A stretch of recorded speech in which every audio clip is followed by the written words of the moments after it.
Hello, beautiful, and welcome to Tuesdays with me, Maury Ovington of Morph Transform Your Reality, where I help women overcome anxiety and depression so they can heal their relationships and live the life they desire. I've been doing this work for over 17 years now.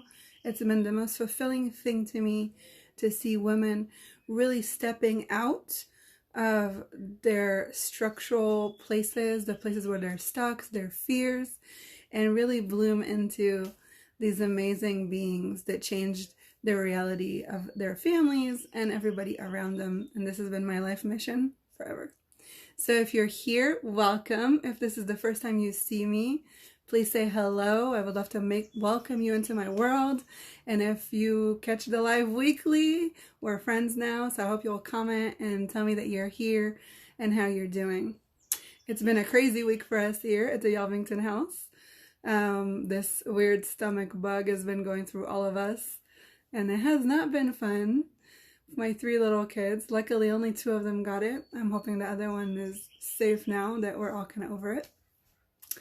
And it's been interesting, and it made me think, like, kind of diving into procrastinating and waiting for the last minute to really do stuff, you know? Like, I realized that we don't really address things until it's really a burning fire, until we have a pain we can't ignore, until the roof is leaking over our head, right? Until stuff is really forcing us to kind of step into action. Okay, and we do this with all different things, right? We do this maybe in our jobs when we have to submit some kind of work. A lot of times we'll wait for the last minute to do it. And there's a part of me that does things in that manner. I feel to prove to myself that I can do it. It's like a subconscious thing of like, I could do anything at any time. Nothing's going to stop me or tell me where and how to do it. But that can also be a limitation. And so many times we kind of learn to live with that pain. We kind of learn to live with the discomfort. And last week we talked about being in the comfort zone, stepping out of your comfort zone. But here it's like the discomfort is almost comfortable, right? We're so used to the pain, we're afraid to do anything to change it. I can't tell you how many times people come to me for pain and we heal the pain. You know, the migraine is gone in one session and the person is like, what? Where'd my migraine go? Bring it back up. It's like we're so used to living in that pain. We're so used to our body creating that pain that we so many times look for that. And so it's hard for us to step out of that comfort zone and into who we truly meant to be. So I want to invite you today to do something different. I want you to make a list. Make a list of all the things that are on your back burner. If it's your body, if it's your mental health, if it's something with your finance, something that you've been putting on a back burner that keeps coming up. I can tell you one for me is life insurance. Seriously. Life insurance has been coming up for me for like 10 years. And for 10 years, I'm like, oh, I need to get life insurance. Oh, I need to get life insurance. And then the other night I had this dream. And it was like kind of a scary dream. And I woke up and I'm like, okay, I need to do this life insurance. And the thing is, it's like there's one of those things that you don't really think about if you're like me, you know. And it's not something that's maybe on your brain all the time, especially if you're an entrepreneur and you don't get it through your work or through your job. Right? And so it's just one of those things. I was like, what am I waiting for? Am I waiting for something bad to happen so I'll actually need it? No. I'm done waiting. And so that's the same with everything in your life.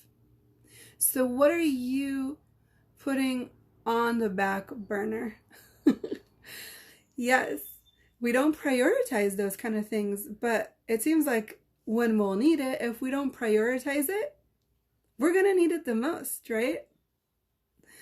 So I encourage you to just make a list of those things so you get an idea, because this is the thing that I want you to realize is that even though we're not doing it, so much of our energy is going there to address it. so much of our unconscious energy. And so after you make this list, ask yourself, tune into your body, like take a deep breath, breathe out, and ask yourself, how much energy are you really putting in to all the things you're avoiding of doing? And get a sense of that. How much energy? Because just because you're not doing it doesn't mean that you're not spending energy thinking about not doing it. We tend to avoid so many things and not address them and not deal with them. And then we're so tired and we're so depleted and we're not doing them when we don't even realize that all our energy is going there anyways. So how much of that is going to change when you address it and recognize it? And I'm not saying go do all the things. I'm saying write them down and just get a realization of how much you're not doing, but how much energy it's costing you to avoid it. So everything it's bringing up for you, would you destroy and uncreate it all, please? Yes. Right or wrong, good or bad, fat and pack, all night short, boys and beyonds. Yep. Exactly. We just wish it will all be done. But what if it was done? Like maybe we can tune into that. Tune into all that list and for it to be done. What would that feel like? How much space would it create for you? How much energy would you have if it was all done? So after you make your list, number 1, make a list. Number 2, tune into how much energy you're spending avoiding doing this stuff. And then I want you to meditate. Take a deep breath in, breathe out, expand out to your infinite being. Activate your chakras. If you don't know how to do all of that, send me a DM. I'll send you some information. And I want you to imagine your list completely done. I want you to imagine yourself looking at the list and it's all done, and what that feels like, and how accomplished you feel, and how amazing you feel, and how great it is. And really feel all those emotions and bring it into life. Okay? And let me know how it goes. So thank you so much for being with me today. Let's try shifting the subconscious that's blocking you so you can work from your conscious and create the life you desire. Have a wonderful week. I adore you. Thank you for being with me. If this was a contribution, please share, like, and love so others can see it. And I hope you're tuning in into our Moms Talk Sex podcast, which we've launched a few weeks ago. It's kind of on a down, but it's worth checking into. We also are working on a group for that. So if you're interested in kind of diving into a little bit more of the nitty-gritty of mom life, I invite you to join. I love you, and I will see you next week. Thank you for being with me.